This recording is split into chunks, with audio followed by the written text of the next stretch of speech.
Mr. President, it's now been 26 days since House Democrats voted to impeach the President of the United States. This is a predictable ending to an increasingly embarrassing impeachment inquiry. Apparently, Speaker Pelosi, Chairman Schiff, Chairman Nadler, and others were in such a big hurry to get this done before the end of the year, they've obviously gotten cold feet because they've refused to present the articles of impeachment to the Senate so we can have the trial. And as the presiding officer knows, ordinarily, if you are presented with a situation where the prosecution refuses to proceed to put on evidence in the case, they are dismissed. And it's a routine matter, dismissal for want of prosecution. Or if, in fact, they do intend to present the articles of impeachment, there is this fundamental notion of basic fairness included in the guarantee of a speedy trial that is obviously being neglected, avoided, and abused by the Speaker and her leaders in the House. Our Democratic colleagues in the House rushed through their investigation in only 12 weeks, and it ended up passing articles of impeachment on a partisan basis. After repeatedly saying this is a grave and urgent matter, it seems like Speaker Pelosi has experienced some buyer's remorse and questioned just how grave and urgent it really is. So here we are, as I said, 26 days later, and she still has not sent the articles of impeachment to the Senate. As we know, even though some have suggested the Senate could somehow proceed to trial absent the delivery of those articles here, we can't try the case until the charges are delivered. Well, finally, last Friday, the Speaker indicated that she will transmit the articles this week. They'll also have to name impeachment managers, representatives from the House that will come over and actually present the charges to the Senate and attempt to produce evidence in support of those charges. But it remains to be seen whether the Speaker will deliver the articles this week.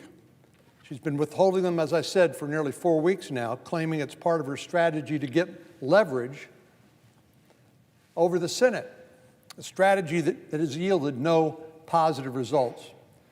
In fact, what we've seen is the Speaker has zero leverage in the Senate. She runs the House, there's no doubt about that.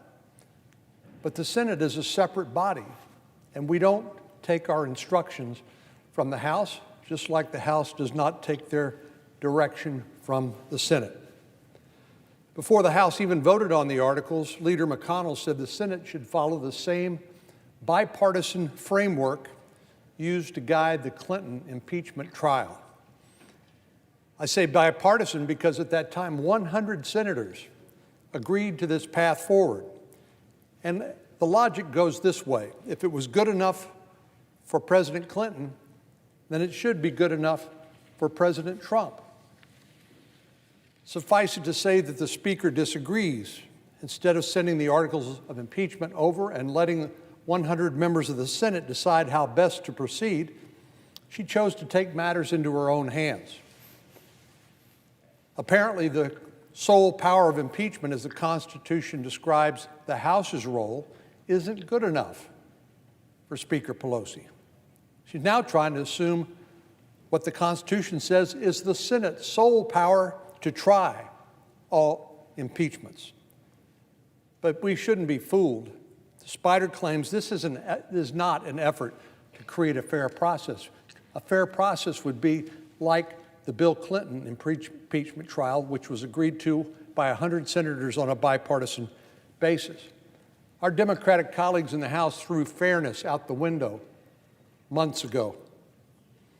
This is Speaker Pelosi single-handedly ignoring the express commands of the Constitution for her own perceived political benefit. Now, Republicans aren't the only ones who think the Speaker has gone too far. There's bipartisan agreement that Speaker Pelosi should send the articles of impeachment over here forthwith.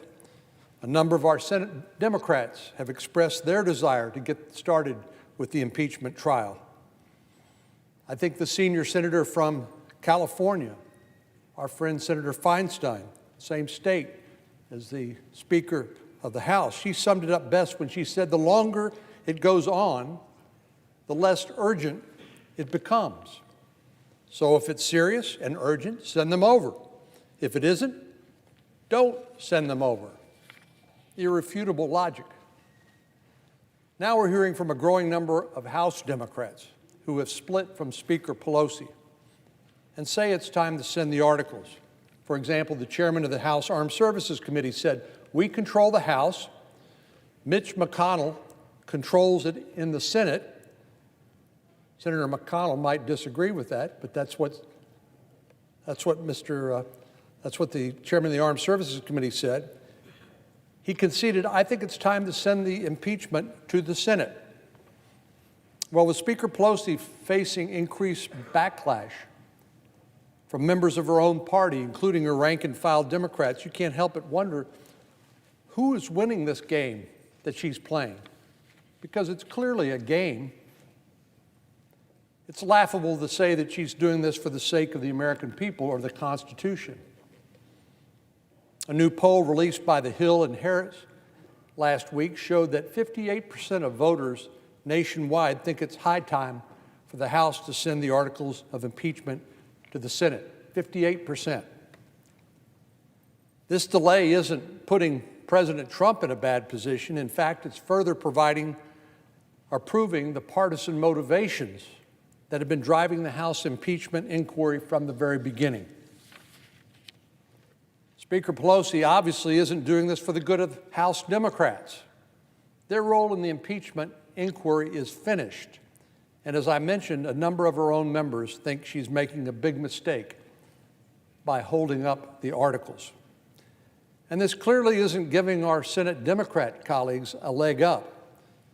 Several of our colleagues here in the Senate have voiced their desire to get this thing going, as one has said. In fact, I think it's actually harming our Senate Democrat colleagues who are on the presidential campaign trail. Can you think what Senator Warren, Senator Sanders, Senator Klobuchar, Senator Bennett, and Senator Booker until this morning, who were all vying for the chance to be president, what they're thinking about the desirability of sitting here in the Senate chamber for 6 days a week while the Iowa caucuses are coming up on February the 3rd, the New Hampshire primary, South Carolina, Nevada, among others.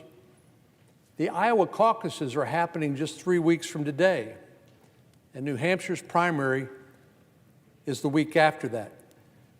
These senators on the Democratic side who are running for the Democratic nomination, their campaigns are in high gear.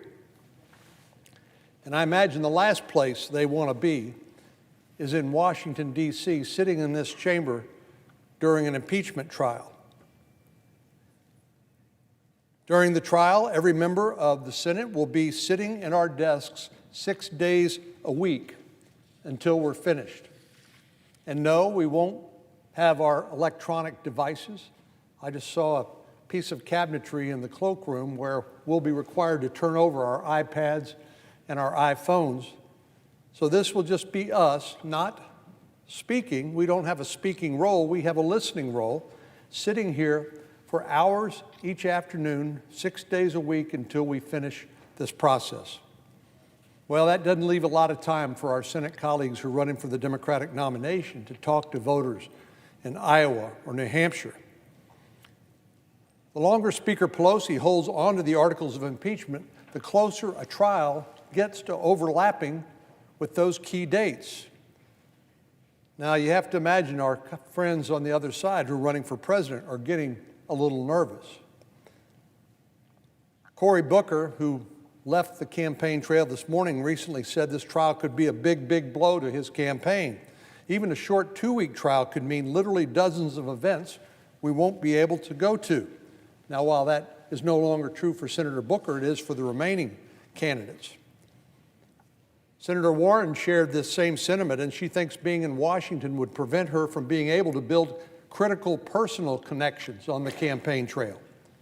Had Speaker Pelosi immediately transmitted the articles of impeachment at the end of last year, it would have been the first item on the Senate's agenda when we reconvened in January. We could have used the Clinton model to guide the process, the same process the leader has promised since before the articles even passed. And I can't help but imagine the Senate and the American people would be close to putting this entire saga behind us. But instead, the Speaker sat on the articles. She stood in the way of the Senate's duty to try the impeachment trial, and she stood in the way of President Trump's due process rights. And the only people who seem to gain anything from this are the Democrats who are running for president, but who are not United States senators, and thus aren't going to be tied up during the impeachment trial. Oddly enough, one of these candidates and his son are looming figures in the impeachment inquiry. If you're Joe Biden, Pete Buttigieg, or any other candidate who isn't a member of the Senate, you've got to be glad that the Speaker sat on these articles for nearly 4 weeks. Having your competitors stuck in Washington, literally in their seat, while you're hitting the campaign trail, well, that seems like a pretty good advantage to me. The timeline that the Speaker created is all but sure to interfere with the Iowa caucuses. It's remarkable that Democrats' effort to impeach a president of the opposing party could end up having a negative impact on the presidential candidates in their own.